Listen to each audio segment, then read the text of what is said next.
Ladies and gentlemen, welcome back to Skylar Speaks. It has been a hot minute since I made a video, but nevertheless, I am back, and today we're going to be talking about some music. Really, really good music, okay? 2016 has been a very eventful year for music as a whole. There are a lot of good, huge releases that came out this year, but in this video, I'm going to be talking about my top 10 personal favorites that came out this year.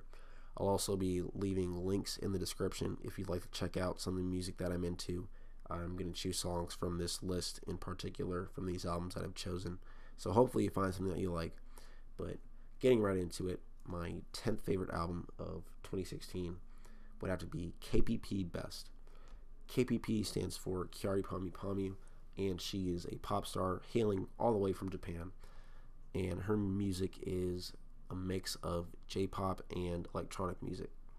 This album in particular is basically a compilation album of her old hits like Pon Pon Pon, Mondai Girl, and Fashion Monster, and there are also a couple new songs on here as well that are pretty good. But I really like her music because of how catchy it is, and even though the lyrical content might not be, that deep, it's pretty shallow to be honest, it's still fun to listen to, and her music always puts me in a good mood. And it's just, this album is just a perfect blend of some really old songs from her past, like early, like 2010 and 2009, all the way to now. And it just reminds me of all the the good memories I've had listening to Kyari Hami Hami over the years. So KPP Best is my 10th favorite album of 2016. Coming in at number 9 though, I chose the hotly anticipated album from Frank Ocean, otherwise known as Blonde. In case you didn't follow the release of this album, and consider yourself lucky if you didn't, because oh my gosh, the wait for this album was rough. But nevertheless, it finally came out this year, and it's really, really good. Frank sings about the past relationships that he's been in on this album, his sexuality as a bisexual man, and there are also a lot of love songs and skits as well on this album. And the skits are pretty good in my opinion. My personal favorite is the one where Frank's mom calls him and she tells him, not to smoke weed and to be an individual and to think for himself and to not succumb to peer pressure. I basically, feel the same way about that. And the production on this album is really minimalistic for certain songs at least, but it's really satisfying to listen to. And Frank's, chill, mellow vocals are really enjoyable to listen to, and it's really cool hearing him just like glide over some of these tracks. And yeah, that's why I like it so much. I think Blonde is one of the better R&B releases of this year, to be quite honest with you. Pretty good album. You should listen to it if you haven't.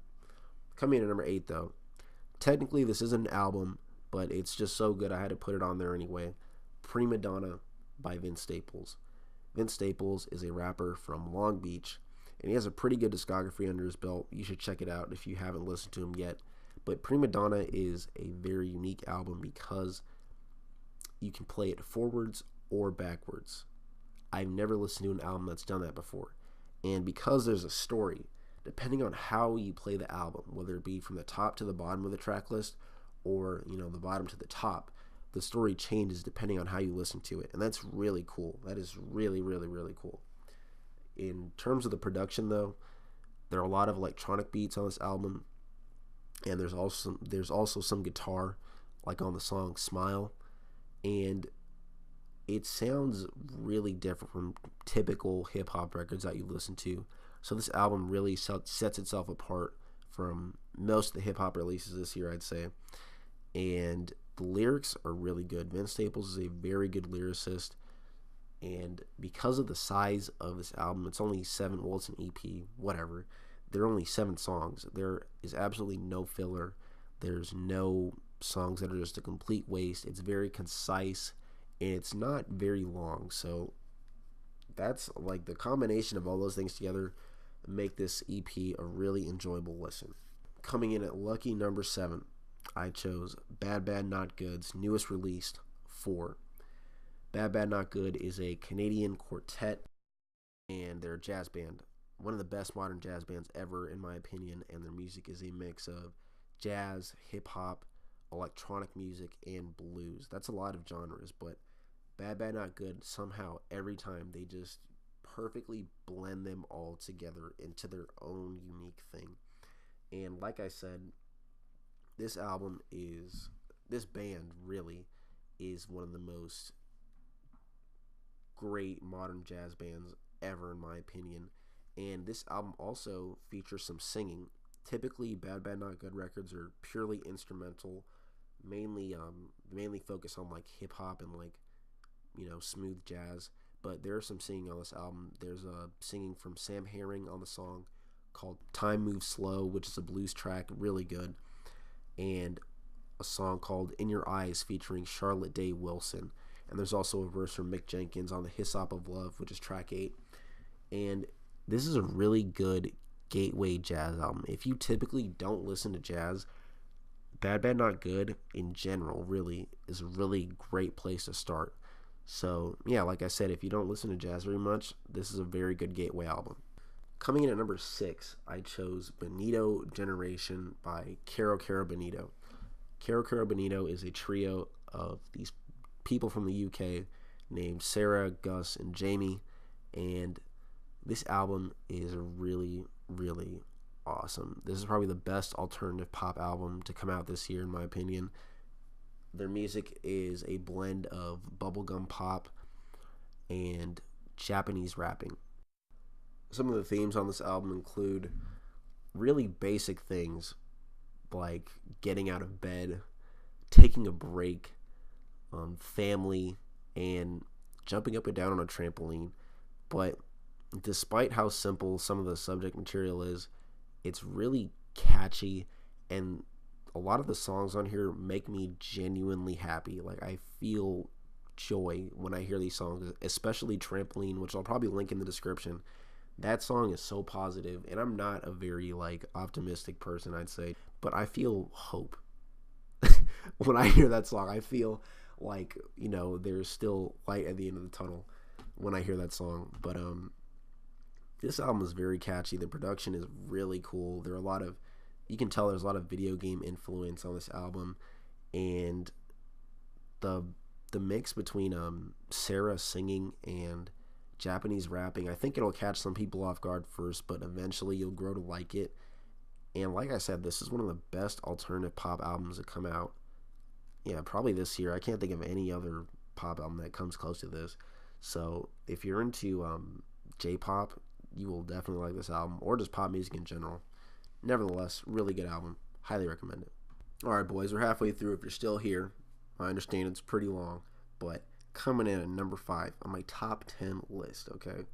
Number 5, Atrocity Exhibition by Danny Brown.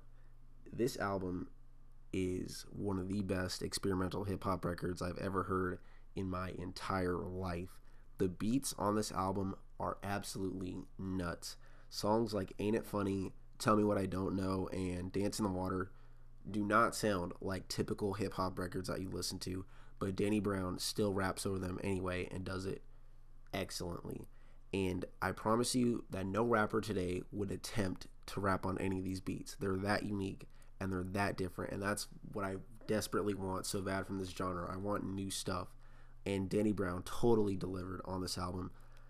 Some of the subject material includes things like loneliness, being isolated from humanity, drug abuse, and side effects as well, not just the glorification of drugs, and some aspects of crime, since Danny Brown is from Detroit and that was a part of his reality growing up.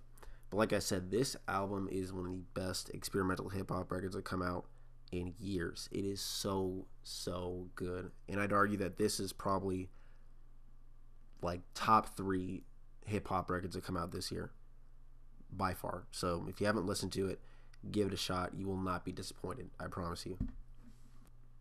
At number 4, I chose another experimental hip-hop album, Bottomless Pit by Death Grips. Oh my gosh, I was so happy when this album came out. I was filled with joy.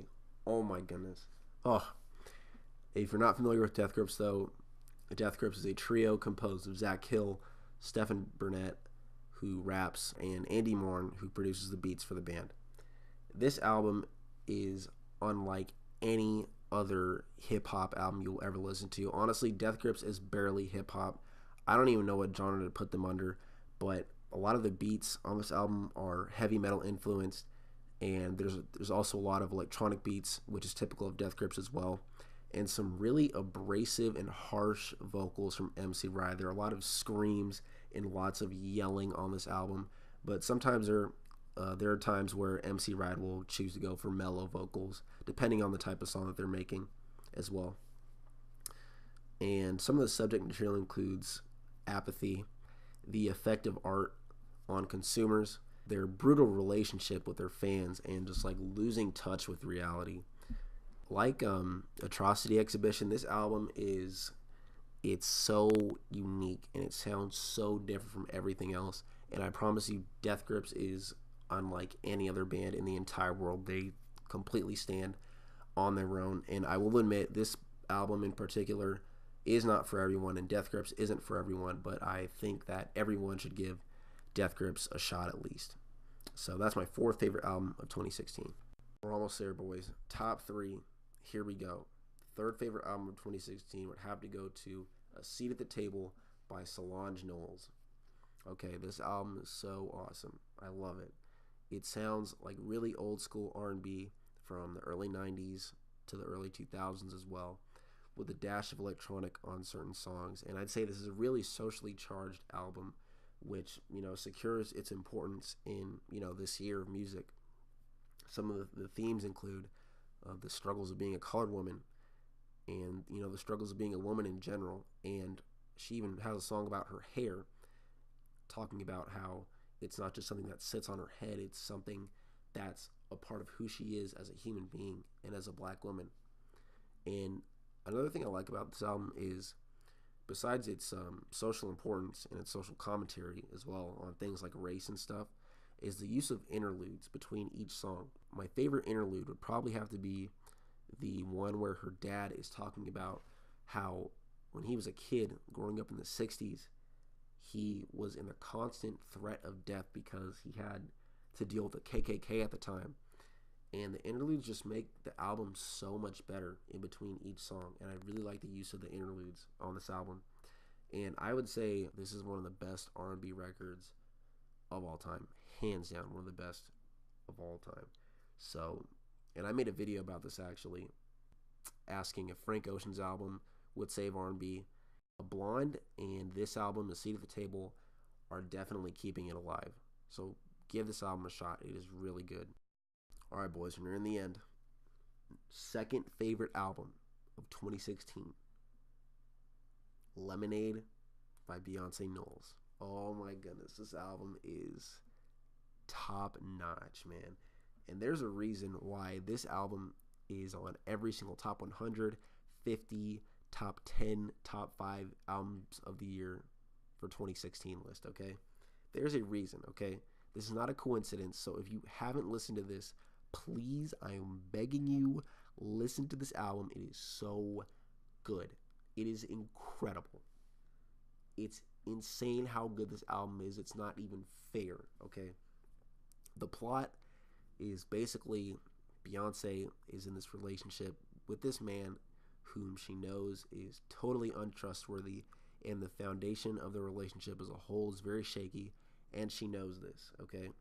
So some of the themes on this album include the empowerment of women on songs like 6 Inch and Formation. There are also a lot of love songs as well. And there also are a lot of songs where Beyonce is just really angry and upset at this guy whom she knows is lying to her. Overall, it's just a very well put together album. Every song is concise. Beyonce's singing is absolutely incredible every single time. It's dramatic, it's bold, it's exciting, and it's just an incredible experience all around. Please listen to this album. I'm begging you. Please listen to Lemonade, okay? Please. Please. All right, boys, this is what you came here for. Number one favorite album of 2016 is Terminal Redux by Vector. This album, and I'm going to say it flat out right now, this is the best thrash metal album of all time, okay? I promise you that. This is the best thrash metal album of all time. Vector is a thrash metal band from Arizona, and this album in particular is a science fiction story about a man, a nameless protagonist, who is shot into space. And he's completely isolated, totally by himself, and he sees a star called All-Shane. When All-Shane explodes, somehow he has the ability to control time itself and uses his powers to basically take over the entire universe. And I'm not going to spoil the story in case you do listen to it, and I hope you do, but when I finished it, I shed some tears, man. I shed some tears. I'm not even lying. I shed some tears, okay? Vector's style of how they play music is extremely fast, in your face, Mach speed throughout almost the entire album. And David DeSanto, their singer, can sing so high and scream so high, I don't even know how he still has vocal cords sometimes. Some of the screams on this album are absolutely mind-blowing, okay? But, I mean, that's it, man. Terminal Redux is number one. It's the best thrash metal album. The story's incredible. It sounds insane. Vector's technical skill is, like, off the charts. They are really good at each of their respective instruments. All of them. Every single last one of them. They're experts. And, yeah, this is my favorite album. So, with that being said, I hope that you at least like skimmed through my favorite albums.